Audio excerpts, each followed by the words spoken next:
মিয়ানমারের রাখাইন রাজ্যে জান্তা বাহিনীর নির্মম নির্যাতন থেকে বাঁচতে ৯ বছর আগে পাহাড়ি পথ পেরিয়ে বাংলাদেশে আশ্রয় নেন রোহিঙ্গা জনগোষ্ঠী।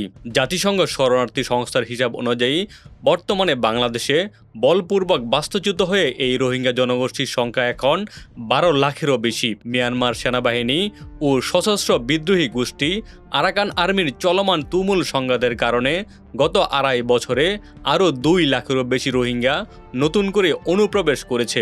নিজ ভূমিতে সম্মানজনকভাবে ফেরার লক্ষ্যে আশ্রিত রোহিঙ্গাদের সরাসরি মতামতের ভিত্তিতে ইউনাইটেড কাউন্সিল অব রোহিঙ্গা বা ইউসিআর গঠিত হয়েছে।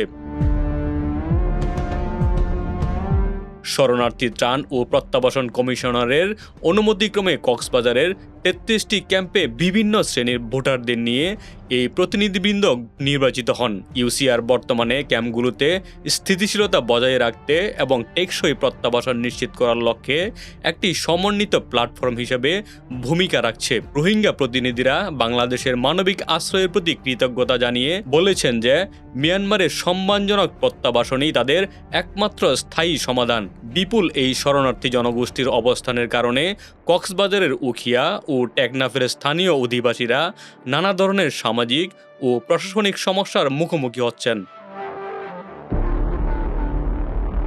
স্থানীয় নাগরিক সমাজ ও তরুণ আইনজীবীরা দ্রুত ও নিরাপদ পরিবেশে রোহিঙ্গাদের নিজ দেশে ফেরত পাঠানোর বিষয়ে জোরালো আহ্বান জানিয়েছেন।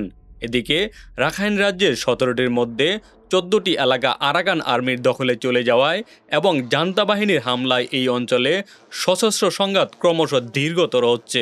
জাতিসংঘের শরণার্থী সংস্থা মনে করে যে প্রত্যাবাসন শুরু করার আগে রাখাইনে চলা যুদ্ধ থামানো এবং রোহিঙ্গাদের নিরাপত্তা ও মৌলিক নাগরিক অধিকার নিশ্চিত করা জরুরি।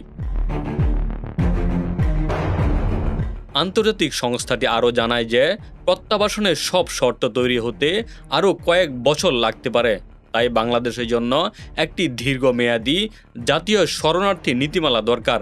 শরণার্থী ত্রাণ ও প্রত্যাবাসন কমিশনার জানিয়েছেন যে সরকার আন্তর্জাতিক সম্প্রদায়ের সঙ্গে যৌথভাবে একটি সুনির্দিষ্ট প্রত্যাবাসন রূপরেখা তৈরি করতে কাজ করছে। সব মিলিয়ে ২৫শে আগস্ট নভেম্বরের মতো রোহিঙ্গা গণহত্যা স্মরণ দিবস পালন করছে শরণার্থী শিবিরগুলোতে আশ্রিত এই বাস্তুচ্যুত মানুষগুলো। ডেস্ক রিপোর্ট, বাংলা বাজার পত্রিকা।